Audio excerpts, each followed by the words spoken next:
संतुलन। मेरी सांस पर नजर पड़ते ही हार्ट स्पेशलिस्ट डॉक्टर चमन ने नाराजगी दर्शाने वाले पल अपने माथे पे डाल लिए और पूछा, तुम अपना वजन क्यों कम नहीं कर रही हो रेखा? मैं कोशिश तो करती हूँ डॉक्टर साहब, पर वजन कम हो ही नहीं रहा है। उनकी नाराजगी को भांप कर सासू माँ घबरा उठी थी। व्हाट ब्लडी कोशिश! वे एकदम से भड़क उठे। जब हार्ट अटैक आ जाएगा या हाथ पैर लकवे का शिकार हो जाएंगे, क्या तुम तब होश में आओगी? आपको अगली बार शिकायत करने का मौका नहीं मिलेगा। मैं आज से ही शाम को भी घूमना शुरू कर दूंगी। उन्हें खुश करने के सासू माँ उनकी चमचागिरी करने पर उतर आई। इनको तला भुना भी कम खाने को कहिए डॉक्टर साहब। मेरी इस बात को सुनकर डॉक्टर साहब ने मेरी सास को और मेरे सास ससुर ने मुझे गुस्से से घूरा। आलू गोभी का पराठा कल रात को खा लिया था। अब मन को पूरी तरह से मार लेना भी तो आसान नहीं है डॉक्टर साहब। सासू माँ ने बिगड़ी बात को संभालने की कोशिश करी। पराठे के अलावा रसमलाई खाने की भी बात तो बताइए। उन्हें डॉक्टर साहब से डांट खाते हुए देखकर मुझे मन ही मन मजा आ रहा था। अरे, रसमलाई खाओगी तो बहुत जल्दी मर जाओगी। पता नहीं तुम मेरे पास इलाज कराने आती ही क्यों हो? वे सासू माँ का चेकअप करने के साथ लगातार उन्हें खूब डांट पिलाते रहे। हमारे बाहर आने से पहले ही हमारी बगल से गुजरकर गांव की रहने वाली एक बुजुर्ग महिला अंदर घुस गई थी। नमस्ते मैडम, आज काफी ठीक दिख रही हैं आप। डॉक्टर चमन का उन्हें मिस्री घुली आवाज में संबोधित करना मुझे बहुत हैरान कर रहा है। क्या खाक ठीक हुई हूँ? एक पैसे का फायदा नहीं करा है तेरी दवा ने। देख डॉक्टर, अगर तू मुझे ठीक नहीं कर सकता है तो साफ साफ कह दे। इसके बाद दरवाजा बंद हो जाने के कारण मैं उस महिला के आगे की बात नहीं सुन पाई थी। मैंने कंपाउंडर से पूछा तो मालूम पड़ा कि वे लोकल एमएलए की माताजी है। बड़ा अजीब सा लगा था कि इतने बड़े स्पेशलिस्ट डॉक्टर के साथ ही अनपढ़ गंवार बुढ़िया इतने गलत ढंग से पेश आने की हिम्मत सिर्फ इसलिए कर रही थी क्योंकि वह स्थानीय एमएलए की मां थी। नर्सिंग होम से बाहर निकलते ही मेरे सास ससुर मुझ पर बरस पड़े। हमारे साथ कहीं जाती हो तो अपनी जबान को कंट्रोल में रखकर चुप खड़ी रहा करो। मेरे ससुर जी की आंखें गुस्से से लाल हो गई। मैंने डॉक्टर साहब से जो कहा वो मम्मी के भले को ध्यान में रखकर ही कहा था। मैंने लापरवाह अंदाज में जवाब दिया। हमारी चिंता मत करो, क्योंकि हमारे सुख दुख में कभी काम आओगी ऐसी तुमसे कोई उम्मीद हमें बिल्कुल ही नहीं। अपनी सासू जी को बहुत चिढ़ा हुआ देखकर मैं मन ही मन मुस्कुरा उठी। वैसे मैं रास्ते भर उन दोनों से कुछ नहीं बोली, क्योंकि अब बात बढ़ाने में मेरा हित नहीं होता। उन्हें घर छोड़कर जब मैं ऑफिस पहुंची तो 12 बज चुके थे। मैं अपनी सीट पर पहुंची तो गुस्से से भरी बैठी मेरी सहयोगी उषा मुझसे उलझ गई। तू कोई न कोई बहाना बनाकर हर दूसरे दिन लेट क्यों हो जाती है? मैं अपना काम भी करूं, तेरा भी, या कहाँ का इंसाफ हुआ? झगड़ा शुरू करने से पहले जरा सांस तो ले लेने दे। मैंने उसे नाराजगी भरे अंदाज में उल्टा घूरा तो वह एकदम से ढीली पड़ गई। तू अपना काम पूरा नहीं करेगी तो मैं शोर तो मचाऊंगी ही। तुझे जो शिकायत है उसे मेरे बॉस से कह। यूं फालतू बोल कर अगर तू मेरा दिमाग खराब करेगी ना तो मुझे बॉस से तेरी शिकायत करनी पड़ेगी। मैंने सख्त स्वर में उसे चेतावनी दी तो वह मुंह फुलाकर मजबूरन चुप बैठ गई। ऑफिस में सब जानते थे कि बॉस मेरे जबरदस्त प्रशंसक हैं। मेरी शिकायत पर रोहित नाम के लड़के को कुछ दिन पहले ही बॉस ने नोटिस पकड़ा दिया था। इस कारण सारे सहयोगी मन ही मन मुझसे डरते हैं। मैं अगर सचमुच नाराज हो जाती हूँ तो उन्हें अपनी जबानों को ताला लगा लेने में ही अपना हित नजर आता है। आज कार मैं लेकर गई थी। नवीन और मुझे मेरे भतीजे अमित के जन्मदिन की पार्टी में शामिल होने मेरे घर जाना था। मैं शाम को नवीन के ऑफिस के बाहर कार से पहुंच गई। नवीन अपने बॉस कपूर साहब के साथ बाहर आए थे। सॉरी मानवी, अपने भतीजे के जन्मदिन की पार्टी में तुम थोड़ा लेट पहुंच पाओगे। कपूर साहब ने बिना सॉरी महसूस करते हुए यह वाक्य बोला और पिछली सीट पर जम गए थे। सर को उनकी ससुराल छोड़ते हुए जाना है। नवीन ने माफी मांगने वाले अंदाज में मुझे सफाई दी और मेरी बगल में आ बैठी। रास्ते में मिठाई भी लेनी है, खाली हाथ ससुराल जाना ठीक नहीं लगता। यह तुम भी याद रखो। अपनी बात कहकर वह यूं ठाका मारकर हंसे, मानो उन्होंने कोई बढ़िया मजाक किया हो। कपूर साहब सारे रास्ते पीछे से नवीन को लेक्चर पिलाते रहे थे। वे उससे बहुत रूखे से अंदाज में बात करते हुए मुझसे अगर कुछ कहना हो तो उनकी आवाज़ सहज सी मीठी हो जाती थी। रास्ते में एक दुकान से नवीन 1 किलोग्राम काजू की बर्फी पैक कराकर ले आए। कुछ देर बाद हमने कपूर साहब को उनके ससुर की कोठी के सामने उतार दिया था। कल ऑफिस जल्दी आना।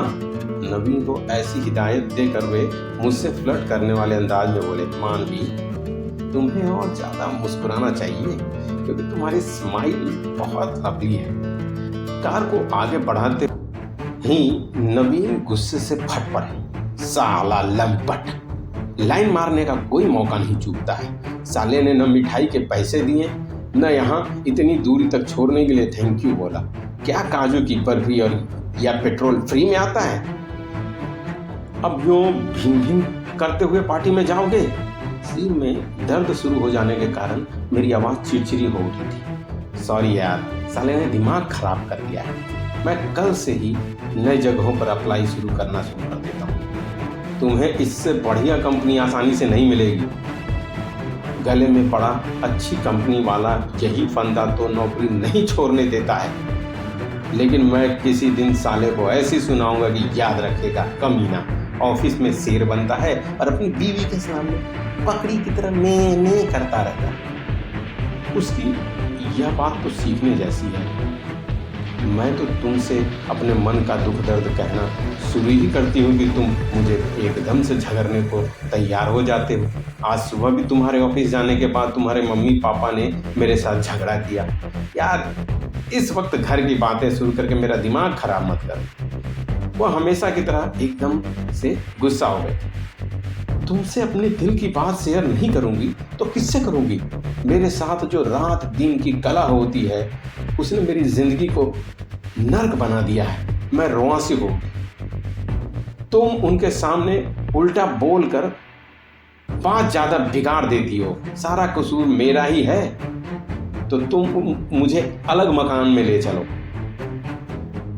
मैं घर से अलग होने को कभी तैयार नहीं हो पाऊंगा। अब अगर फालतू बोलोगी तो मैं पार्टी में भी नहीं जाऊंगा।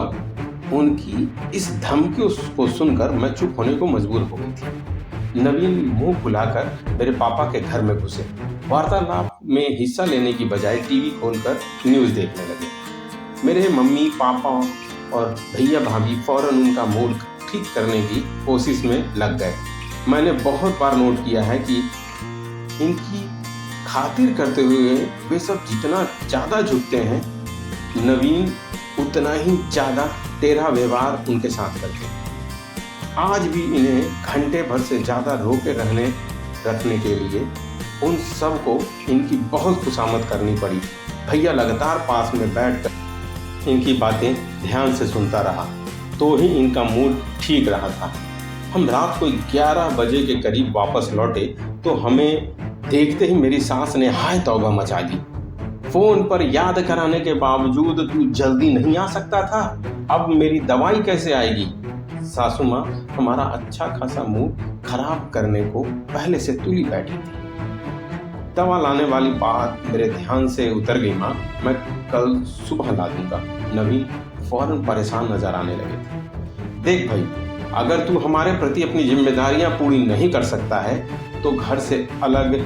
मैंने ससुर जी को उनकी धमकी पूरी नहीं करनी थी और शांत स्वर में नवीन से कहा, सुंदरी देवी अस्पताल के बाहर केमिस्ट शॉप सारी रात खुली रहती है, आप वहाँ से मम्मी की दवाई ले आओ, मैं कल सुबह, प्लीज़ अभी चले जाओ। मेरी बात सुनकर वे उल्टे पैर दवा लाने चले गए। आमतौर पर ऐसे मौक़ों पर हम सब के बीच झगड़ा बढ़ता ही चला जाता था। आज मेरे बदले व्यवहार से मेरे सास ससुर इतने हैरान हुए कि उनकी बोलती बंद हो गई थी। मैंने दोनों को गुड नाइट विश किया और अपने कमरे में चली गई।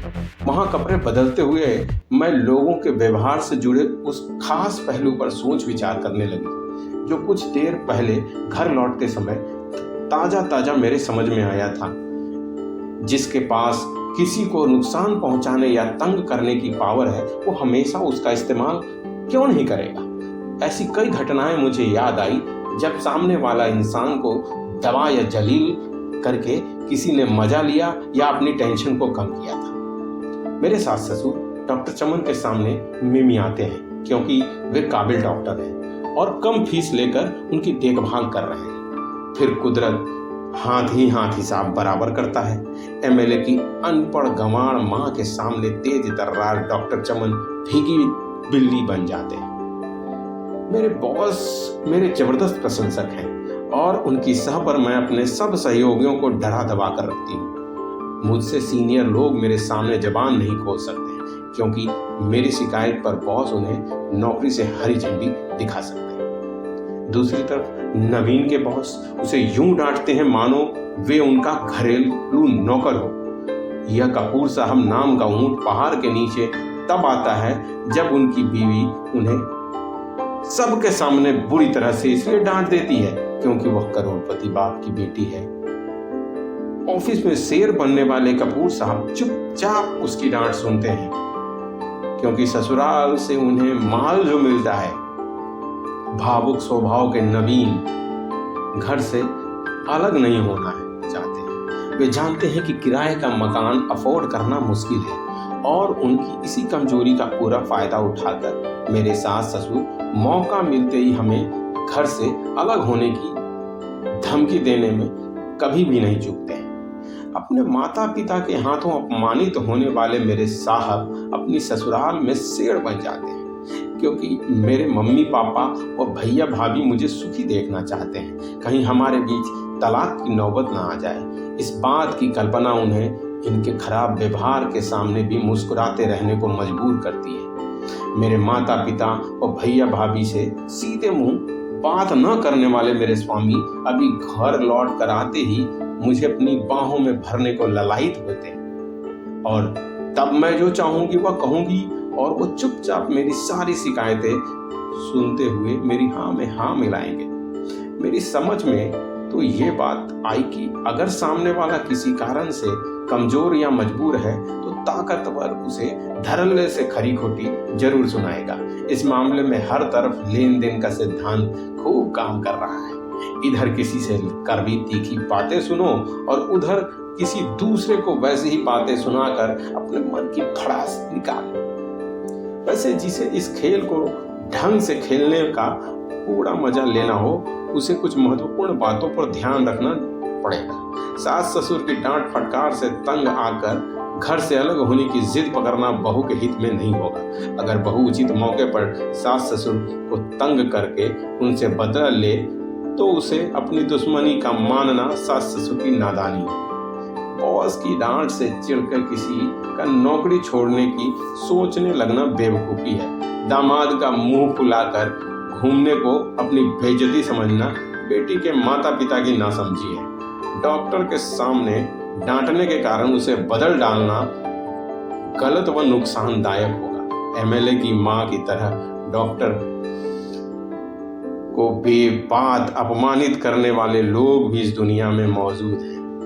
मैंने फैसला कर लिया है कि जब कहने सुनने के मामले में हर शेर को सवा शेर मिलता ही मिलता है तो सामने वाले के मुंह से निकले कड़वे शब्दों का बुरा मानकर अपना खून जलाने की मूर्खता मैं तो भविष्य में अब कभी नहीं करूंगी।